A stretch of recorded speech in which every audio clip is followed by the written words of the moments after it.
You know, the National Cancer Institute projects nearly 227,000 women will be diagnosed with breast cancer this year, and nearly 40,000 will die. These are tough numbers to think about, and Allison Gilbert knows them well. She lost her mother, her aunt, her grandmother, all to breast or ovarian cancer. She's now the author of this book called Parentless Parents, How the Loss of Our Mothers and Fathers Impacts the Way That We Raise Our Children. And Allison joins me now from New York along with her surgeon, Dr. Mark Smith, who performed a preventive mastectomy on Allison this summer. Thanks so much, both of you, for joining us. Thank you. Thank you. Allison, I read the column that you wrote recently. It was quite striking, and I just want to share the opening of it with our audience. It says, I'm not a helicopter parent, and my children would tell you that I don't bake cupcakes for their birthday parties, but I'd readily cut off my breasts for them, and recently I did. Again, it captures your attention. Can you give us a little bit of the story and what you meant by that? Well, my kids are young. They're 10 and 12, and I want to be around as long as possible for them. And I grew up as an older person, but certainly I feel like I've grown up as an adult without my mom and dad, and I didn't want my kids to have to go through that. I want to be around for the day that they get married, when they graduate, even high school before then. And I felt the writing was on the wall with my family history, and also because I tested positive for what we know as BRCA, the BRCA gene, this mutation in my genetic code that would make me a lot more likely to develop breast cancer in my lifetime, and so I wanted to do something about it.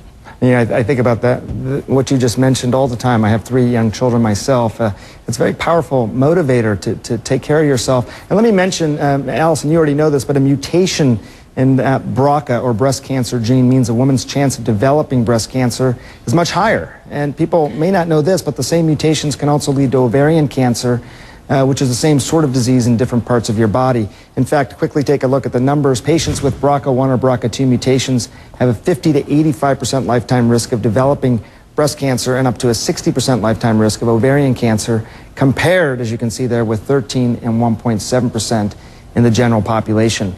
Dr. Smith, we've been reporting on this for a long time. I mean, this is your area of expertise. Who do you say should be tested, and how reliable are the numbers you just heard?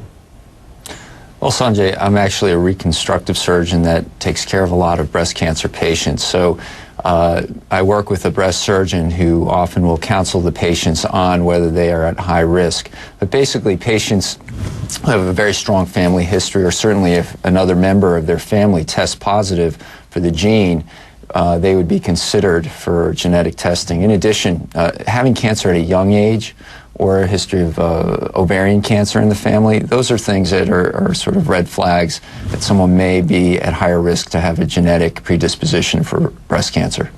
Yeah, and this may be just a personal sort of question, and a question that individuals will answer differently, Dr. Smith, but who should consider a bilateral prophylactic mastectomy then? Again, based on the numbers that people will hear. Well, the NCCN, the National Comprehensive Cancer Network, has guidelines on this type of thing in terms of recommendations. Primarily, they recommend it if you have BRCA mutations to consider it. If your family history is very strong, even if you don't have a BRCA mutation, you might consider it, because we don't necessarily know all the genes that cause breast cancer. You know, one thing else I want to point out again, our audience may realize this, but the overwhelming majority of women who develop breast cancer don't have a family history of the disease. They are the family history. They become that. But for me, I feel like my stopwatch has been reset to 0. I feel like life is ahead of me now, and then with my risk now, I think it's only 1% breast cancer risk now, lower than the general population. Now I can work with my diet and with my exercise program and really give myself that fighting chance that what happened to my mom and my aunt and my father, who died of cancer, cancer too, and my grandmother, won't happen to me. I could be around for my kids. It's a remarkable story, and I love that, hitting the reset button. We should all do that. I think people are really going to enjoy this conversation. Allison Gilbert, Dr. Mark Smith, thanks so much for joining us. Thank you. Thank you.